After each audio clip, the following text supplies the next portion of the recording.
camarades, tout d'abord, je dois dire que c'est un honneur d'être ici avec vous, en compagnie d'autres camarades européens.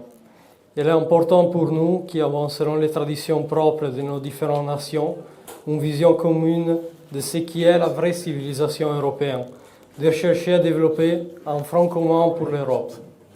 L'Europe qui aujourd'hui vit l'un des moments peut-être les plus sombres de son histoire, privée de racines, sans foi, incapable de se dire chrétien, gouvernée par des élites globalistes qui ne rêvent que de la faire disparaître définitivement, en noyant le peuple européen dans un déluge migratoire, en cherchant à liquider les souverainetés des nations européennes au profit d'une institution comme l'Union européenne, véritable prison des nations européennes. Nos élites, tandis qu'elles fomentent la guerre à nos frontières contre une puissance comme la Russie, pour nous séparer des énormes ressources matérielles et spirituelles aussi de la Russie, qui est au contraire l'expression de l'autre poumon indispensable pour l'identité européenne, c'est-à-dire l'Europe orientale, slave et orthodoxe, héritier de Constantinople, sœur jumelle de l'Europe occidentale, romano-germanique et héritière de Rome. Ces élites, tandis qu'elles sanctionnent la Russie et fomentent une guerre fratricide, n'ont pratiquement rien à dire en revanche contre les politiques criminelles d'Israël. D'Israël, évidemment aussi des États-Unis. Malgré en effet l'énorme hostilité qu'elle montre envers la personnalité de Donald Trump, à la fin, à l'épreuve des faits, comment se comportent les élites politiques de l'Union européenne et des capitales européennes envers les États-Unis.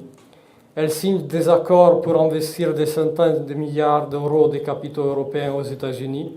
Elles promettent d'acheter des biens américains, surtout biens militaires et de l'énergie, toujours pour des centaines de milliards de dollars. Certains, peut-être même dans les milieux proches de notre ère politique, supposent que la réponse à l'abandon de l'Europe par l'Amérique devrait être d'insister sur le processus de fédéralisation de l'Europe, c'est-à-dire en renforçant les institutions de l'Union européenne. Cela serait pourtant une erreur mortelle, car si, en effet, dans un sens idéal, l'idée d'empire ne nous est pas étrangère, l'idée de Rome, puis celui de Charlemagne, aujourd'hui, rien de tout cela existe en Europe. L'Union européenne n'est pas en fait une forme d'unité vers le haut des nations européennes, c'est-à-dire une forme qui, étant transcendante, peut unir les parties sans les nier. L'Union européenne est au contraire fondée sur des principes de pure dissolution. Son unité n'est pas une élévation, mais c'est une unité par la désagrégation. Elle entend unir les nations et les peuples européens, non par un credo commun, mais simplement en faisant un amalgame indistinct. Son principe d'union est le métissage, les progrès du dessin mondialiste, de suppression des identités. Dans tout cela, il n'y a pas une véritable vision du monde et par conséquent la capacité d'assumer de véritables décisions politiques. Si Trump annonce des retraits partiels des troupes américaines d'Europe, au lieu de célébrer, en saisissant cette occasion pour pouvoir reprendre en main européen le destin de nos nations, il pleure, il supplie de ne pas être abandonné comme des petits orphelins. Si Trump, avec Israël, agresse de manière injustifiée l'Iran et le Liban, faisant retomber sur l'Europe l'énième crise économique et migratoire, au maximum, ils font quelques annonces critiques, mais rien de plus. Si en Israël, de manière toujours plus évidente, se développe un sinistre millénarisme sioniste qui voudrait constituer le Grand Israël, réplique blasphématoire du grand royaume d'Israël de David et Salomon, en déclarant explicitement vouloir annexer à l'État d'Israël la Cisjordanie, c'est-à-dire les provinces de Judée et Samarie, comme ils disent, ou même s'il commence à évoquer l'hypothèse, toujours blasphématoire, de reconstruire à Jérusalem un troisième temple, on n'a rien de plus que quelques déclarations vagues ou quelques mots. Rien certes de comparable à l'engagement que l'Europe jette dans la guerre contre la Russie. La critique d'Israël, malheureusement, semble être l'apanage de la gauche, et donc être toujours une critique dépourvue d'une profonde vision spirituelle, mais seulement sociologique et pseudo-humanitaire, ce qui pousse beaucoup de lecteurs théoriquement ou vaguement de droite, qui n'ont pas une véritable conscience et formation politique, vers des partis et mouvements de la droite institutionnelle, ce qui se relève ensuite plus intéressés à défendre les intérêts d'Israël que ceux des nations européennes. En Italie, nous voyons parfaitement incarner toutes ces attitudes par le gouvernement Meloni.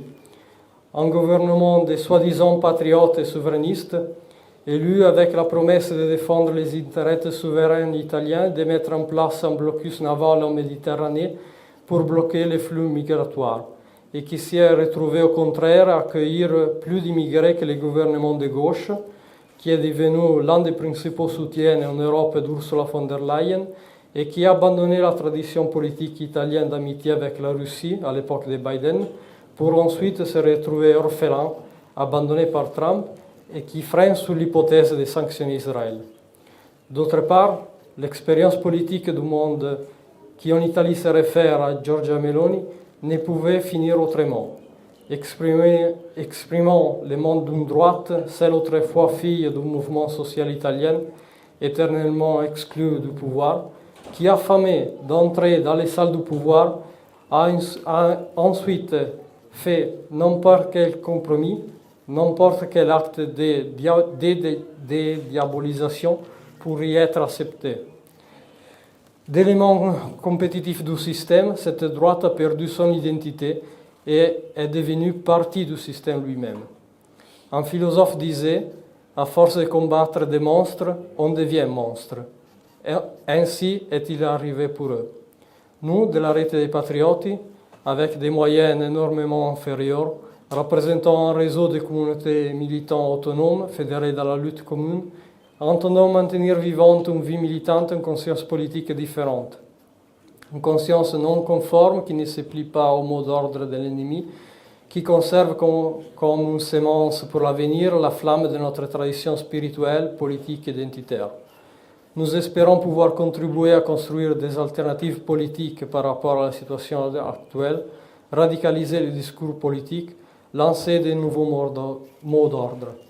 Aujourd'hui, avant tout, celui de la rémigration, concept qui pourrait devenir la clé de voûte de la redécouverte dans toute l'Europe d'une conscience politique identitaire des peuples.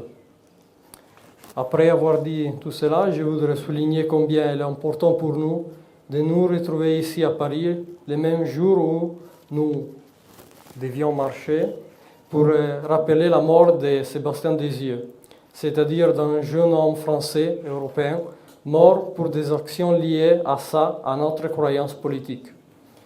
Dans l'Antiquité, on disait que le sang des martyrs est sémence des chrétiens.